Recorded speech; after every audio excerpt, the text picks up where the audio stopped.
আসসালামু আলাইকুম। ফ্রি আছেন? ৫ মিনিট সময় হবে? যদি ৫ মিনিট সময় হয় তাহলে এই ভিডিওর সঙ্গে থাকুন।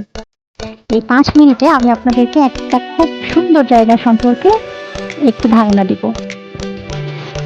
আমরা ২০২০ সালের ডিসেম্বরের শেষের দিকে আমাদের পুরো পরিবার সহ এখানে গিয়েছিলাম।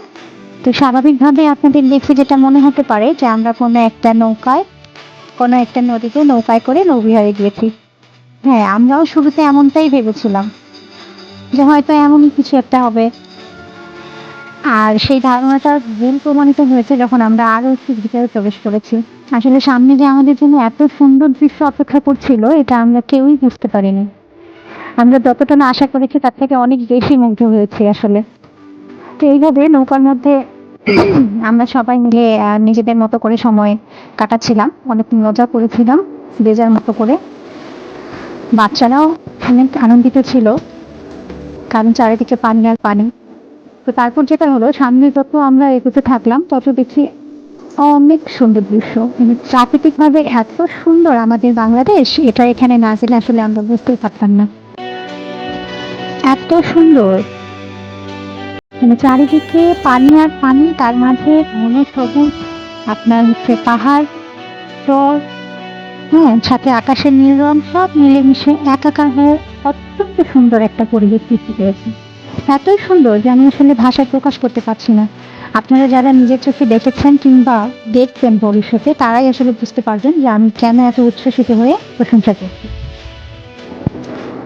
সেখানে একটা ঝর্ণাও ছিল। আমরা সেই ঝর্ণার কাছে গিয়ে নেমেছিলাম নৌকা থেকে, তারপর সেখানে নিজেদের মতো করে সময় কাটিয়েছিলাম। সেখানে দেখতে পাচ্ছেন একটা ট্রেনও ছিল। তারপর সেইখানে সময় কাটানোর পর আবার আমরা নৌকায় করে জার্নি শুরু করি। আর আমাদের জার্নিতে এতটুকুও ক্লান্তিবোধ হয় নাই, এতটুকু বিরক্তি লাগে নাই। কারণ হচ্ছে যে আমরা কিন্তু ভোর দুপুরবেলা ১২টা, ১২:৩০টার দিকে রওনা দিয়েছিলাম। তখন সেদিন অনেক রৌদ্রোজ্জ্বল দিন ছিল, আমাদের মাথার উপরে সূর্য ছিল, কিন্তু আমাদের এতটুকুও খারাপ লাগেনি, কারণ চারিদিকের পরিবেশটা এত সুন্দর ছিল যে আমাদের খারাপ লাগার অনেক কারণ মনে হয়েছিল আরো কিছুক্ষণ যদি আমরা এইভাবে থাকতে পারতাম তাহলে হয়তো আমাদের আরো ভালো লাগতো। তো আমরা যতই সামনের দিকে যাচ্ছিলাম ততই যেন প্রকৃতির কাছাকাছি চলে আসছিলাম। আমাদের দেশে এত সুন্দর জায়গা যে আছে, নিজের চোখে না দেখলে আপনারা বিশ্বাস করতে পারবেন না।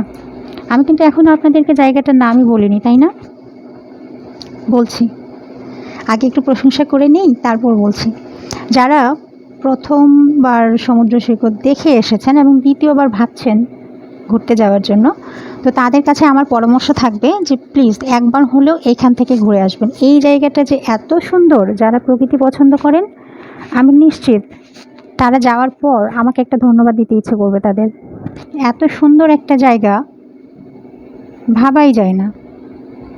আমাদের দেশে অযত্নে অবহেলায় যে এত সুন্দর জায়গা পড়ে আছে, এটা আসলে নিজের চোখে না দেখলে বিশ্বাস করার মতো নয়।